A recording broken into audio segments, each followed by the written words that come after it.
Hey there. Welcome to our last video of December. Can you believe it? We've made it. And today's health video with our partners and friends at UTMB Health is a little bit different. We're bringing together a panel to talk about something that we've never really talked about before, and that is bariatric surgery. We understand that there can be some sensitivity around bariatric surgery conversation and weight loss, but I hope that you take some encouragement here if you are on a weight loss journey and find some tips and helpful hints. And if bariatric surgery is something that you've thought about exploring, we have all the information for you in this panel. So joining us today is Dr. Sarah Samreen. She is a general surgeon in the bariatric health department at UTMB Health. And we also have her very special patient, Felicity Cunningham, who did a ton of research before she leapt into this bariatric surgery journey. And she's going to share with you everything that she discovered, what she's learned, how she's coping, and where she is now in her journey. I hope you will follow along, and we'll see you soon. So, Felicity, it's so great for you to be here and share your story with bariatric surgery. Can you share a little bit of your backstory and why you went on this journey? Well, I've struggled with my weight my whole life. I've been some form of overweight my whole life. And in, my later years, I got to where I was kind of going up and down. I would have some success with Weight Watchers or, back in the day when we did Atkins or whatever, was the trend at the time, or I would have some success, but the downside would be that I would just eventually regain, and not only that, but then I'd gain a few bonus pounds. And so I was, kind of in this up and down steady incline trend, and that was becoming unhealthy.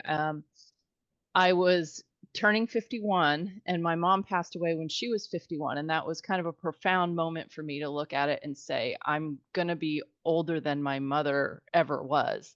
And I was seeing some health concerns. I have a 17-year-old son. When he was 12, his father passed away from cancer, and I'm his person, and I needed to Mhm. be there for him. So I was looking for a healthy, definitive solution. And to be honest, when I started, I was staunchly opposed to bariatric surgery. I was staunchly opposed to any kind of formal or any kind of like invasive intervention. I was willing to look at medication, and that was what I was referred to Dr. Samarine to look at, and what I was researching through some of the other practices in the Houston area. um, but what I discovered was that all of those are kind of, for me, would have been a Band-Aid. They would have fixed it for a time, but the potential for having that yo-yo effect was still, very high.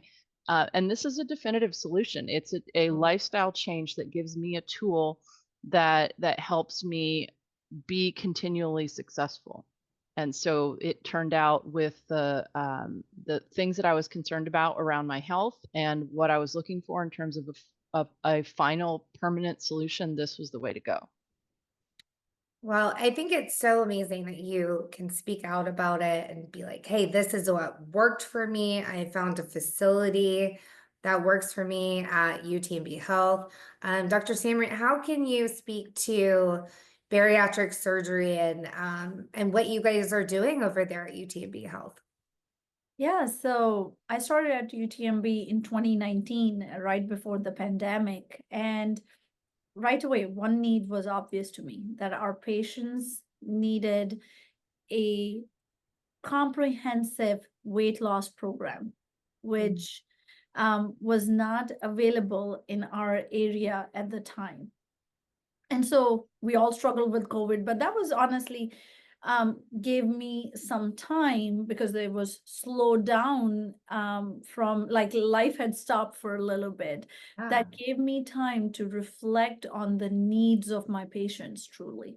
So I decided that we need to work hard towards having a weight loss program for our patients. And at that point, I started seeing patients, but then we built a whole program around it. So we now have our weight loss clinic based in League City. And we have two nurse practitioners, we have a bariatric nurse, we have our coordinator, we have two of us surgeons, and working towards one goal, providing the best in class management for obesity for our bariatric patients. And now we have added a medical weight loss side to it as well. So we are a completely comprehensive program. On the surgery side, we are a center of excellence, meaning we've been accredited by the American College of Surgeons as the center that provides all the best standards for our patients, and sticks to the standard of care for weight loss surgery. So I think it's great to know that it's all encompassing. So you're hitting, all of those different sides from, pre-surgery, then if you decide to have surgery, and then post, and what does that look like? So you're not just out there on your own. So speaking from the pre-surgery side, Felicity, what did that look like for, kind of, first of all, kind of, I guess, wrapping your mind around like you're willing to take this kind of leap, and then what did that look like for you to process?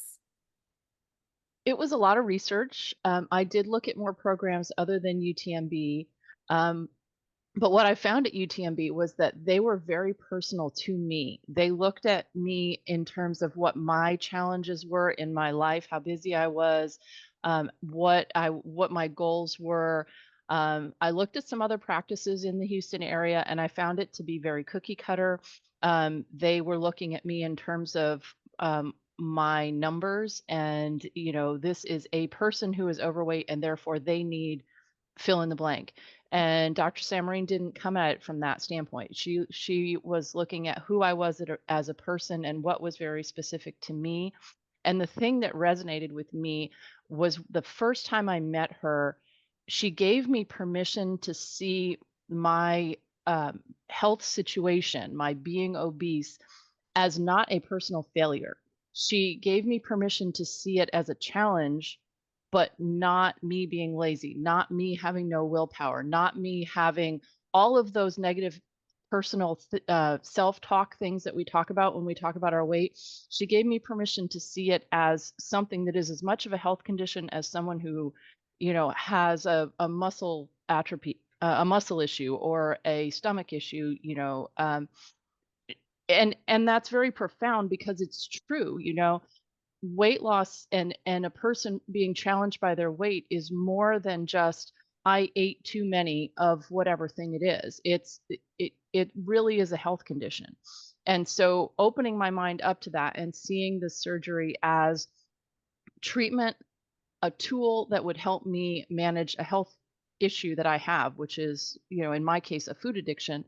I was able to look at that and give myself permission to say, I can. This is something that will work for me, and it has. I mean, at this point, I've literally lost half of myself. I'm half the weight I was on our first meeting, and it's opened up my life. I love hearing that. That's incredible. I think often as women, we attach so much to that number on the scale, like good or bad. And we think of our value in that number. And so I'm so glad that you were able to find a place and be free. Doctor, can you, I mean, I don't want to get too personal, but like, can you share? I mean, bariatric surgery is kind of it's a broad spectrum. So the type of surgery that Felicity had, what does bariatric surgery even all encompass? Yeah, no, thank you for asking that, because there's, of course, there's just so many myths around bariatric surgery. We have options for patients. two most popular operations in the United States. There's the gastric sleeve and there's the gastric bypass. And Mm. now there is a resurgence of a procedure that historically was technically challenging, but now with minimally invasive surgery and availability of robotics, that has come back, which is the biliopancreatic diversion. So without going into details of Felicity's surgery itself, sleeve is the most common, not the operation for everyone. There are specific factors which makes us decide one versus the other, same than the gastric bypass. And then there's the duodenal switch, which is the one that I mentioned. We at UTMB offer all three. In fact, we take pride in being a premier program with all the different options. So we also now have endoscopic bariatric surgery available, as well as, like I mentioned, medical weight loss. From a surgical standpoint, I want to point out one more thing. I think it's a key that what Felicity mentioned. Felicity mentioned how this is like any other, say, muscle condition or any condition you can talk about. And what you said about how we attach value to ourselves with that number. We don't make people feel bad about having diabetes, about having high blood pressure or heart disease. Just because we can't see it, we can't see the condition, so we don't make people feel bad. Obesity is a disease like any of those things that I mentioned.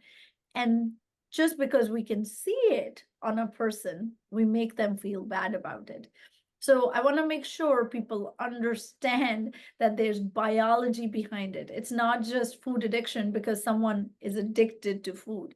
It's driven by our brains. There's a lot of research at this point that tells us about that brain gut connection and how that weight is determined by the hormonal side of it, the chemical imbalance and the metabolism imbalance. And what surgery does is reset that. So regardless of all these procedures that I just mentioned to you, the name doesn't matter. And there are certain reasons why one should have one over the other, and one size doesn't fit all. So that's why, again, at UTMB, we make sure we tailor the right procedure to the right patient. But the key point doesn't change. All of them work by helping the metabolism side of it. And hence it's metabolic surgery. And I really would love to move away from the weight loss surgery term because it's not just about that number. So No, sorry, it that's a all makes long answer to a short question. No, you're good. That's a really great insight. Felicity, we're going into this and, kind of picturing what does like recovery look like for something like this? Not only physically recovering, but as we're kind of, as Dr. Samrin referenced, is that you're kind of like having a rewiring in a way of your brain. So take us through, if you don't mind, kind of like the physical, like what you can kind of what you experienced, but also how your brain kind of had to transform too. The process actually starts pre-surgery, where you transition your diet. At first, you transition into more of a healthy choice diet, a protein forward diet to kind of train your mind, because that's where you're going to be when you hit your ultimate post-op recovery point. You have to be protein forward. You have to make healthy choices. But in addition to that, you have a liquid phase that prepares you for the surgery.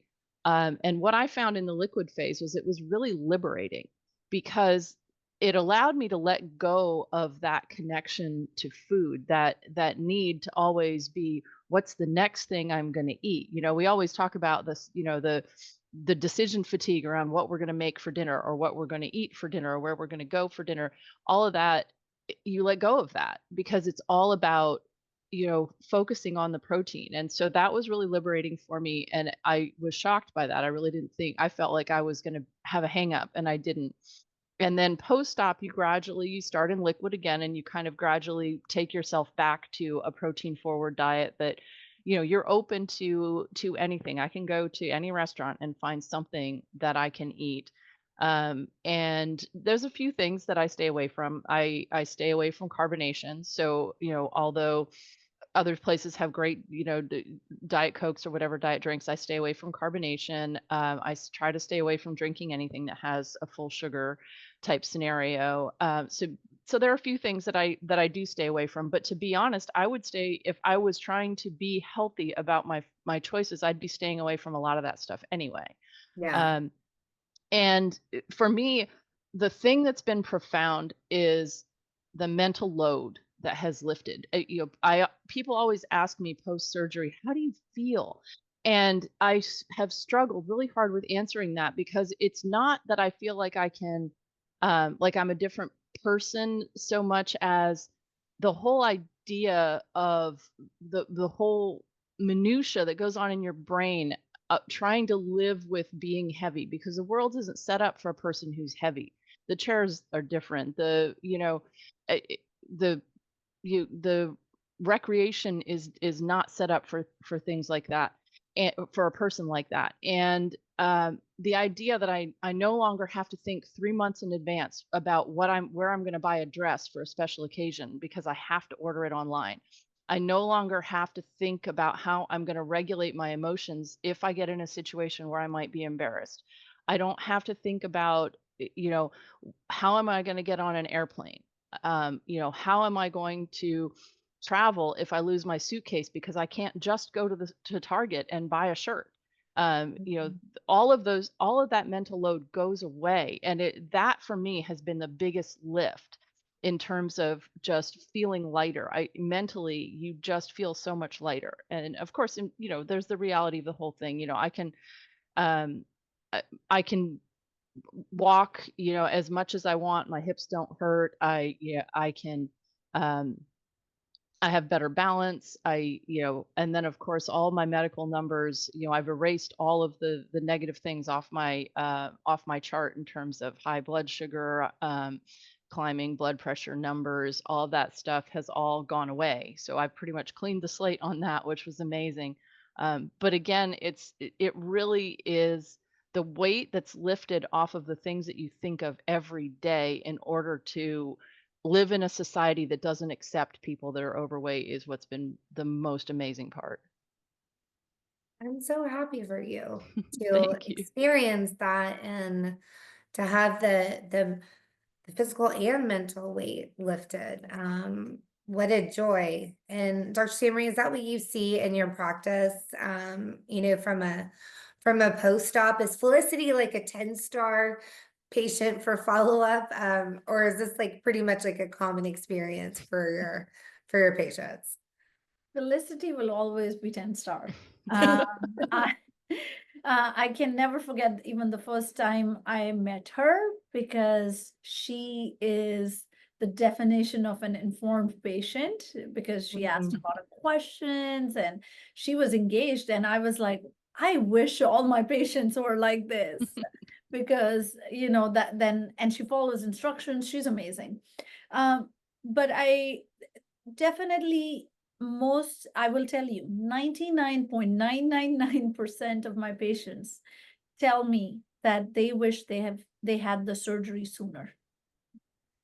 Because of course there's that barrier, right? There's that stigma, there's that bias.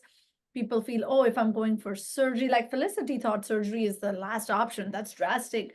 So there are all these myths, and people think, oh, surgery, not good.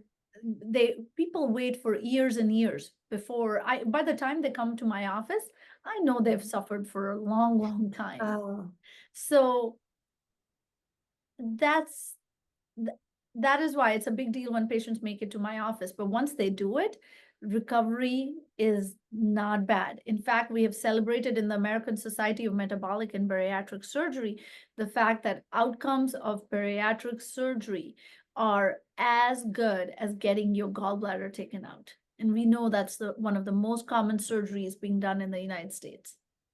So surgery, bariatric surgery is safer than getting your gallbladder out or getting taking somebody's appendix out. So that's A. yeah. B, recovery overall is great, and people, once you've recovered from the immediate operation, once you start feeling better, people always wish they had done it sooner. So those are the two big takeaways. And then um, also there's non-surgical weight loss, right? So why am I not talking about non-surgical? Because there are three factors I think that people have to keep in mind. Because these days, I'm addressing this upfront, seriously, Megan, because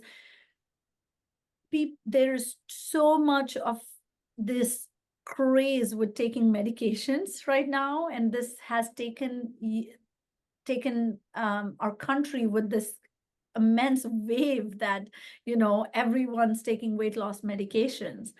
The problem with medications is it's not a permanent solution. We know that majority of the patients who undergo bariatric surgery maintain their weight loss at 20 years. So we have more than 20-year data. And so longevity of bariatric surgery over medication, because as soon as you stop the medication, the weight comes back. Side effect profile. No one has 20-year data on medications. We don't know what medications do to us when we take them for long term. It will come, but we don't know yet. Yeah. But surgery, we do know. And last thing is, we think that because there's no supervision, there's a lot more muscle mass loss with the medication. So we just take the medication, we're losing the weight, but what we're not realizing is we're losing a lot of protein and muscle and not just the fat. So something to think about. I am so glad you said it and I didn't have to ask it. So, because it is, I mean, it's something I run I run this website, but I also run it like a handful of community boards around Houston. And probably every day I'm posting, or somebody's trying to post about where to find XYZ at, best price and whatnot. And it seems to me, and I'm judging not. But I do think there's some appreciation here for the long term, which is kind of what you can speak to, Felicity. Like you're in it for the long Mhm. haul, right? Like, Oh yeah. Yeah. what are some things that and then we'll kind of wrap up, but what are some things that you do to kind of prepare yourself for the next? I mean, your son's about, I'm assuming, going to move on from high school this next year. He'll be, doing what 18-year-olds do, and then it's Felicity. And so what does the long haul look like for you? Well, it's definitely going to be an adjustment, but I'm very excited about it. The process of choosing a college for my son, being where I am now as opposed to being where I was 2 years ago. In that process, it was so much more fun. When we went to look at different colleges, they have rental bicycles that on campuses, and of course, you're walking all over campus. And my son said, "Hey, I want to try one of those." And I was able to just, hop on this bike and just ride all over campus with him. And before, I wouldn't have had the balance, and I would have been self-conscious. And even if I would have tried, um, that there would have been potentially issues with that, and I didn't face that. When we went to look at a campus that was up north and it was on hills, I didn't have to worry about walking hills for days and days. And so, that the difference for me is that my mindset has changed from what fun thing am I going to eat to kind of give me that boost of dopamine that you get when you eat like a cake, or you eat chips or something like that. Is now my mindset's more focused on what am I going to eat that's going to meet my needs. I went, my son's band went to state competition in San Antonio this past weekend, and I was packing protein shakes and and protein heavy snacks so that I wouldn't be buying food from the concession stand and Yeah. eating waffles in the hotel breakfast area. And so that's a thing we have to think about, right? I have to plan that I'm going to get enough protein. I have to plan that I'm going to take my vitamins. But I also get to plan that I get to travel wherever I want without being uncomfortable. And I get to ride rides at Disney without feeling self-conscious. And so it's opened up so many more choices for me, and I'm really excited about where that's going to lead in the next couple of years. Mhm. I can't wait to see. I think Thank that you. sounds like such a healthy mindset too, that we're thinking more of what's going to get, like I always tell my 14-year-old, not like, is that gonna make you feel good or whatever? What's going to give you the most energy to be able to play basketball today? Hmm. And kind of speaking in those terms as opposed to, super negative talk, which I think is probably another huge part of all of this discussion that we could probably rabbit hole for, hours. But I love to hear a healthy, safe mind talk and what your body can do now. Hmm. Really awesome. Any closing thoughts, Dr. Samrin, about bariatric surgery in general or anything else that we kind of missed? I think I just want to encourage people, and especially moms, to not judge your self-worth based on your weights. It We are more than just a number on the scale. Um, However, if you do suffer from the disease of obesity, it is a disease. So please seek care. We're here to help, but whoever your healthcare provider is, please seek help and seek care, and please don't continue to suffer in silence. That's all. Yes, what an isolating thing it sounds like it can be. And so, Felicity, you know that, and you've experienced that.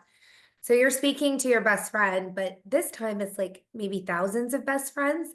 What would you tell them if they were on the fence about, making that appointment or, taking that next step? Do the research. Give yourself permission to try things that you might have not considered before. There this is There's no stigma around weight loss surgery. There's no stigma around asking for help for a problem that you have. You wouldn't second guess asking for help if you were having trouble breathing. You can seek help asking. You can find somebody that will help you. And when you find somebody that will listen to you and will see you for who you are, and be open to the options around what's out there, because there's a whole life that's waiting on the other side of it. And like Dr. Samarine said, I wish I would have done this 10 years ago. You're not too busy. You're not too addicted to carbs. You're not too anything. Believe me, I was all those things. My best friends will tell you nobody's busier than I am. And there, it, you can do it. You can find a way. Your family can support you. Your family doesn't have to change in order for you to be the best version of yourself. Just, go out there and do the research and find what fits for you. I love it, and I love the bravery, and I also love the research aspect. I know Dr. Sammy had said you came in like super well read, and we encourage that here. We want you to do your research. UTMB Health has some great resources. We're gonna pop an article below, and that actually details Felicity's journey too. And then we're also going to pop up resources so you can go and look into the bariatric program that is headed up over there at UTMB Health so you can make an informed decision. One thing that we always talk about with Houston moms is have a primary care physician. It seems like the most basic thing, but please have a PCP that you can go to, that they're watching those numbers, or they can, even if you're only seeing them every year, you have some sort of relationship so that if you need a referral to one of these programs, you can attain that. And if your insurance allows you to just not have a referral, then you can check out these links too, and you can make an appointment and get in. But I think start with your PCP. They're watching your numbers. They have your best interest in heart. And so I am so thankful, ladies, that you shared your stories today. And it's obvious that there's a very invested patient and a very invested doctor in someone's health and in probably a lot of thousands of people's health, Dr. Samreen, on your part. So I appreciate you guys so much for taking the time. Thank you for Thank you having for us, having Megan. us. Yeah. Of course. And that's going to wrap up, if you can believe it or not, December videos for Houston moms. This was our last one of the year. We're coming back in the new year, though. So we will have a new, fresh year of videos, informative health videos to help keep you and your family healthy, happy, safe. If you have ideas of things that we should cover, let us know below too. We want to hear from you and what moms out there really want to know. But as always, I'm extremely appreciative of our guest and our time, and we will see you in 2025. Take care.